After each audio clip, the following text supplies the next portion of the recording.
সেই সব গৃহ যাকে মর্যাদা করতে এবং যাতে তার নাম স্মরণ করতে আল্লাহ নির্দেশ দিয়েছেন, সকাল ও সন্ধ্যায় তার পবিত্রতা ও মহিমা ঘোষণা করে। সেসব লোক যাদেরকে ব্যবসা বাণিজ্য ও ক্রয় বিক্রয়, আল্লাহর জিকির, সালাত কায়েম করা ও জাকাত প্রদান করা থেকে বিরত রাখে না, তারা সেদিনকে ভয় করে যেদিন অন্তর ও দৃষ্টিসমূহ উল্টে যাবে। সূরা নূর আয়াত ৩৬ ও ৩৭, অর্থাৎ সূরা নূরের ৩৬ ও ৩৭ নম্বর আয়াত আমরা শুনলাম। তো সেই সব গৃহ যাকে মর্যাদা করতে এবং যাতে তার নাম স্মরণ করতে আল্লাহ নির্দেশ দিয়েছেন। সেই সব গৃহ বলতে এই সব গৃহকে বোঝানো হয়েছে যে গৃহগুলোতে আল্লাহর নাম স্মরণ করা হয়, অর্থাৎ মসজিদ সমূহ।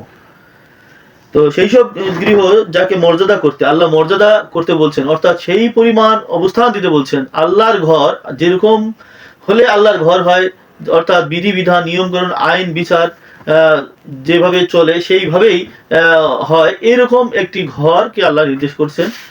এবং যাতে তার নাম স্মরণ করতে আল্লাহ নির্দেশ দিয়েছেন।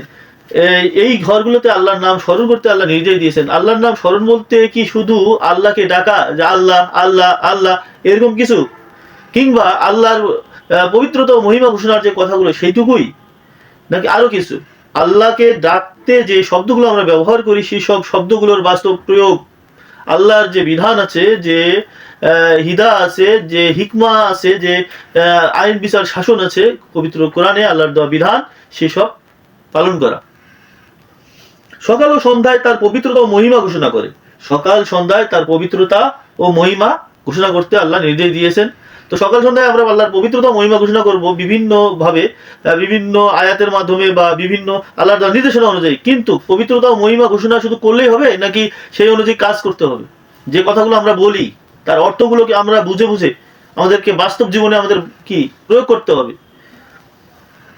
সেসব লোক যাদেরকে ব্যবসা বাণিজ্য, ক্রয় বিক্রয়, আল্লাহর জিকির, জিকির বলতে কি স্মরণ করা, অর্থাৎ আল্লাহর স্মরণ। তো এই আল্লাহর জিকির থেকে, মানে এই ব্যবসা বাণিজ্য, ক্রয় বিক্রয়, আল্লাহর জিকির, সালাত কায়েম করা ও জাকাত প্রদান করা থেকে বিরত রাখে না। এখানে তিনটা বিষয়। একটা হচ্ছে আল্লাহর জিকির থেকে বিরত রাখে না, সালাত কায়েম করা থেকে বিরত রাখে না, এবং জাকাত প্রদান করা থেকে বিরত রাখে না। এখন সালাতের সাথে যুক্ত হচ্ছে জাকাত। অথচ আমরা ছোটবেলা থেকে পড়ে আছি নামাজ, রোজা, হজ, কালিমা, নামাজ, রোজা, হজ, জাকাত।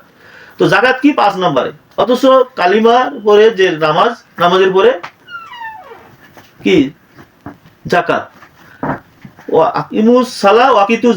তো সালাতের সাথে জাকাত সম্পর্কিত, অথচ আমাদের এই জাকাত 5 নম্বরে চলে গেছে।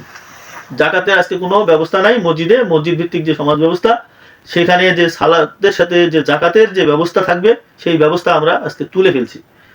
তো এই আয়াত থেকে আমাদের দেখেন, এখানে সেই সব গৃহ যাকে মর্যাদা করতে আল্লাহ মর্যাদা করতে বলছেন, আমরা মর্যাদা দিছি, কিন্তু কিরকম মর্যাদা দিছি একটু দেখেন। এবং যাতে তার নাম স্মরণ করতে আল্লাহ নির্দেশ দিয়েছেন। তার নাম স্মরণ করি, কিন্তু স্মরণ করার যে কাজগুলো, যে অর্থ, যে কথাগুলো আমরা বলি, সেটার বাস্তব রূপ আমরা কতটুকু দেই একটু ভেবে দেখবেন। সকাল ও সন্ধ্যায় তার পবিত্রতা ও মহিমা ঘোষণা করে। পবিত্রতা মহিমা ঘোষণা করা হয়, কিন্তু তার বাস্তব প্রয়োগটা কতটুকু?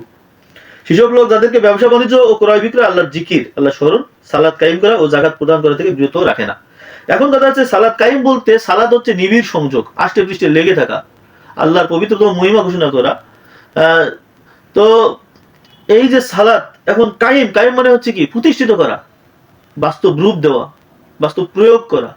কিন্তু আমরা সালাতের মধ্যে যে কথাগুলো বলি তার বাস্তব প্রয়োগ আদৌ কি আমাদের মানে সমাজে আমরা পুরোটাই আমরা করতে পারি, বা কতটুকু করি?